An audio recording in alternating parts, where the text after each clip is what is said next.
Assalamualaikum warahmatullahi wabarakatuh. Perkenalkan, nama saya Nisrina Yuna Azida dengan NIM 205230039. Di sini saya akan membuat video untuk tugas akhir mata kuliah Harmonisasi Sains dan Agama. Pertanyaannya adalah, jelaskan arti penting mata kuliah Harmonisasi Sains dan Agama bagi mahasiswa calon guru bahasa Inggris seperti kalian. Sebagai calon guru bahasa Inggris, memahami arti penting dari kuliah harmonisasi sains dan agama merupakan bagian esensial dalam mempersiapkan diri untuk menjadi pendidik yang tidak hanya kompeten secara akademik, tetapi juga memiliki wawasan spiritual dan etika yang mendalam. Kuliah ini menekankan integrasi antara sains yang berbasis pada logika, bukti empiris, dan eksperimen, dengan agama yang berakar pada nilai-nilai keimanan, etika, dan transendensi. Keduanya, meskipun memiliki pendekatan yang berbeda, sebenarnya dapat saling melengkapi untuk membentuk manusia yang utuh. Berikut adalah alasan mengapa kuliah ini sangat penting bagi calon guru bahasa Inggris.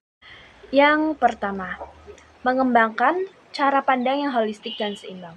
Dalam dunia pendidikan, calon guru dituntut untuk memiliki cara pandang yang luas dan komprehensif.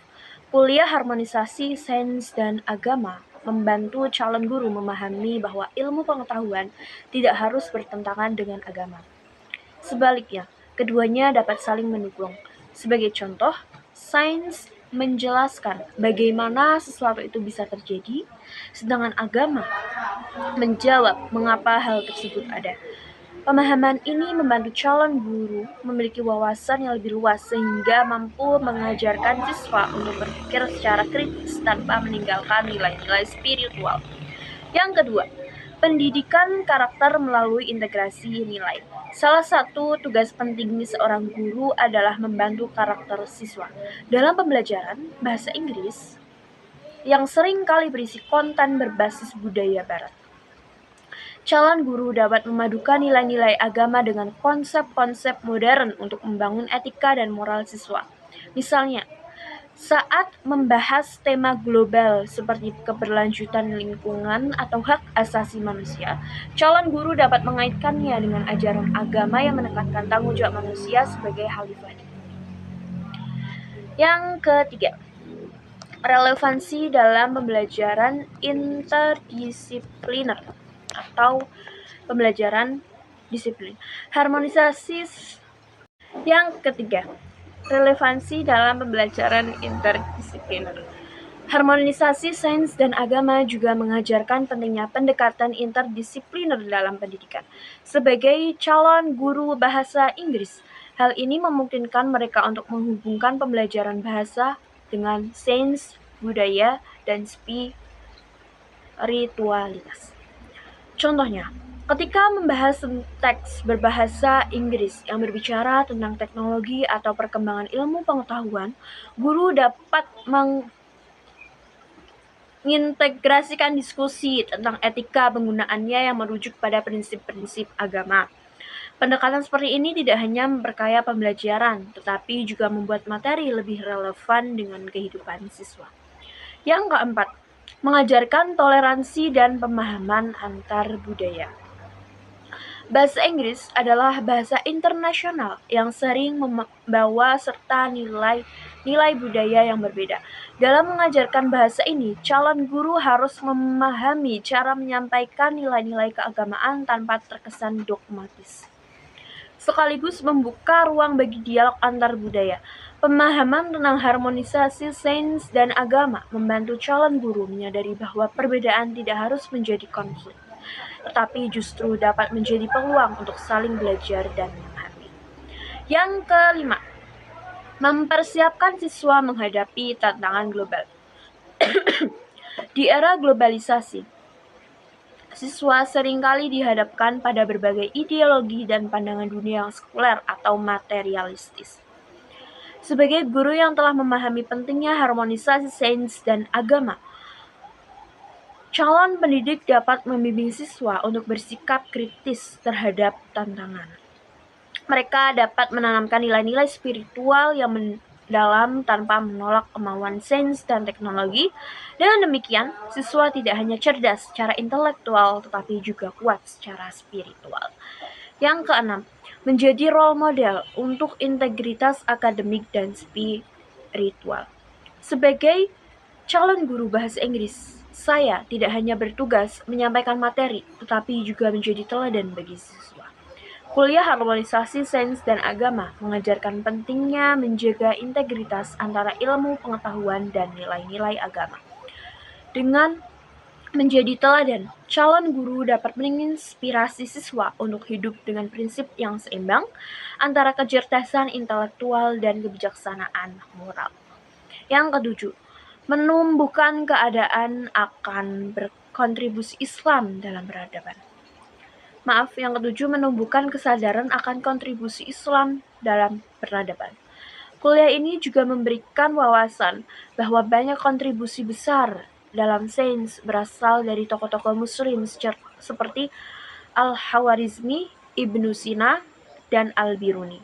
Hal ini penting untuk diajarkan kepada siswa agar mereka bangga terhadap wawasan keilmuan Islam dan terdorong untuk menggabungkan iman dengan inovasi. Sebagai calon guru bahasa Inggris, pengetahuan ini dapat diintegrasikan dalam pembelajaran dengan membahas teks atau cerita sejarah ilmuwan muslim dalam bahasa Inggris.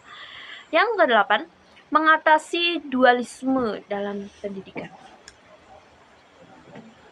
Dalam konteks pendidikan modern, seringkali terdapat dualisme antara ilmu, pengetahuan, dan agama.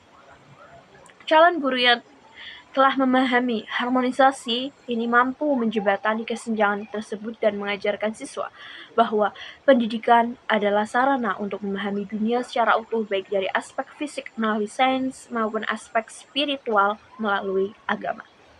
Yang ke-9, melatih pemikiran kritis dan reflektif. Kuliah ini mengajarkan calon guru untuk berpikir kritis dan reflektif. Tidak hanya menerima sains atau agama secara mentah, tetapi mendalami esensi keduanya. Sebagai calon guru bahasa Inggris, menurut saya, keterampilan ini penting karena dapat diterapkan dalam menganalisis teks, memahami konteks budaya, dan membimbing siswa untuk berdiskusi tentang isu-isu kompleks dengan cara yang intelektual dan etis. Yang ke-10, mendukung misi pendidikan berbasis nilai.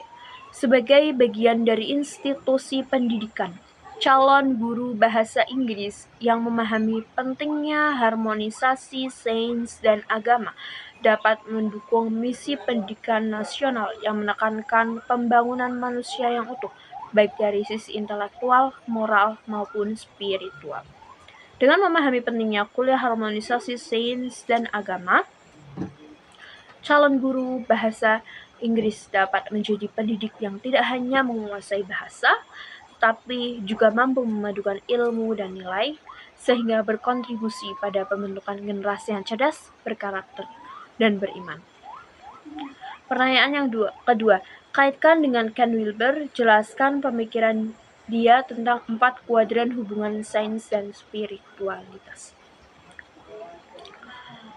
Pemikiran Ken Wilber tentang empat kuadran menjadi sangat relevan ketika membahas harmonisasi antara sains dan agama, terutama bagi calon guru bahasa Inggris.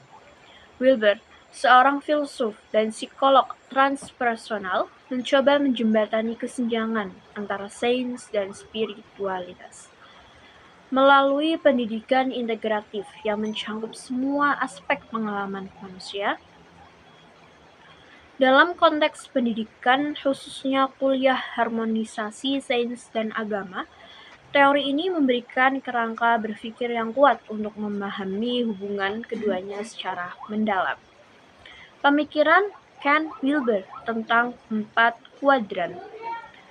Ken Wilber mengembangkan model 4 kuadran sebagai alat untuk memahami realitas secara utuh. Model ini dibagi menjadi 2 sumbu utama. Yang pertama, Sumbu horizontal. Sumbu horizontal subjektif atau diri atau individual versus objektif, yaitu dunia luar atau eksternal.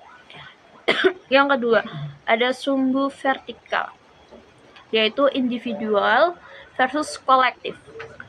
Dari dua sumbu ini lahirlah 4 kuadran, yaitu kuadran atas kiri atau subjektif individual, pengalaman dalam atau consciousness, fokus pada pengalaman subjektif seseorang termasuk spiritualitas, kesadaran, dan makna pribadi. Kuadran atas kanan atau objektif individual, dunia fisik atau behavior, fokus pada fakta empiris, sains, tubuh, dan fenomena yang dapat diukur secara objektif. Kuadran bawah kiri atau subjektif kolektif, budaya atau interpersonal, berkaitan dengan nilai-nilai bersama, agama, tradisi, dan keyakinan kolektif. Kuadran bawah kanan, objektif kolektif, sistem atau sosial, berkaitan dengan struktur sosial, ekonomi, institusi, dan pola-pola interaksi yang dapat diamati. Hubungan sains dan spiritualitas dalam 4 kuadran. Wilber menekankan bahwa sains dan agama seringkali hanya melihat sebagian dari realitas. Sains cenderung berfokus pada kuadran kanan atau objektif, sedangkan agama atau spiritualitas lebih terpusat pada kuadran kiri atau subjektif. Namun, untuk memahami kehidupan secara menyeluruh, keempat kuadran ini harus dilihat secara integratif. Yang pertama, kuadran atas kiri, yaitu pengalaman spiritual individu. Spiritualitas seringkali dianggap sebagai pengalaman subjektif yang sulit untuk diukur dalam pendidikan. Ini dapat diterjemahkan sebagai upaya membantu siswa menemukan makna hidup melalui refleksi dan introspeksi sebagai calon guru bahasa Inggris. Hal ini dapat diterapkan dengan mendorong siswa untuk menganalisis teks yang mengandung makna mendalam atau tema-tema eksistensial. Yang kedua, kuadran atas kanan atau sains sebagai pengamatan empiris. Sains berfokus pada apa yang dapat diukur dan diamati secara objektif. Dalam konteks pembelajaran, ini berarti mengajarkan siswa untuk berpikir kritis dan logis. Dalam mata pelajaran bahasa Inggris, misalnya, siswa dapat diminta menganalisis data atau fakta melalui teks ilmiah berbahasa Inggris. Yang ketiga, kuadran bawah kiri. Nilai dan budaya spiritualitas tidak hanya bersifat. Yang ketiga, kuadran bawah kiri atau nilai dan budaya spiritualitas tidak hanya bersifat individu tetapi juga kolektif. Terkait dengan nilai-nilai yang dianut bersama, sebagai calon guru bahasa Inggris, penting untuk membantu siswa memahami nilai-nilai budaya yang berbeda melalui karya sastra atau dialog lintas budaya, sambil tetap menanamkan nilai-nilai agama. Yang keempat, kuadran bawah kanan atau sistem sosial dan ekologi. Kuadran ini menyoroti bagaimana agama dan sains memengaruhi sistem sosial dan lingkungan. Dalam pembelajaran, ini dapat diterapkan melalui diskusi tentang isu-isu global seperti keberlanjutan lingkungan, hak asasi manusia, dan keadilan sosial dengan menghubungkannya pada nilai-nilai agama dan prinsip ilmiah. Keterkaitan dengan harmonisasi sains dan agama. Ken Wilber menawarkan kerangka berpikir integratif yang relevan untuk menjelaskan bagaimana sains dan agama dapat bekerja sama. Sains memberikan bukti empiris tentang dunia fisik, sementara agama memberikan panduan moral dan makna hidup. Sains tanpa spiritualitas menjadi kering dan reduktif, sementara spiritualitas tanpa sains dapat menjadi dogmatis. Dengan memahami semua kuadran, calon guru dapat mengintegrasikan pengetahuan ilmiah dengan nilai-nilai spiritual dalam pembelajaran, menciptakan lingkungan belajar yang seimbang. Implementasi dalam dunia pendidikan bahasa Inggris. Sebagai calon guru bahasa Inggris, teori Ken Wilber dapat diterapkan dalam berbagai cara. Yang pertama, analisis teks berbasis kuadran. Teks ilmiah, kuadran atas kanan, sains atau objektif. Teks spiritualitas atau religius, kuadran atas kiri, subjektif. Diskusi budaya, kuadran bawah kiri, nilai kolektif. Isu sosial dalam literatur, kuadran bawah kanan atau sistem. Yang kedua, mengintegrasikan nilai dalam pembelajaran. Menggunakan teori Wilber, guru dapat memadukan pengajaran keterampilan bahasa dengan diskusi mendalam tentang nilai-nilai spiritual dan ilmiah. Yang ketiga, mendorong pemikiran kritis. Mengajarkan siswa untuk melihat isu-isu dari berbagai perspektif, baik sains maupun agama, melalui diskusi, debat, dan analisis teks. Dengan memahami pemikiran Ken Wilber dan menerapkan kerangka 4 kuadran dalam pendidikan, diharapkan calon guru bahasa Inggris dapat menciptakan pembelajaran yang tidak hanya mendalam secara intelektual, tetapi juga kaya secara spiritual dan etis. Ini mendukung visi harmonisasi sains dan agama sebagai landasan pendidikan holistik. Terima kasih. Itu saja yang dapat saya sampaikan. Kurang lebihnya mohon maaf. Wassalamualaikum warahmatullahi wabarakatuh.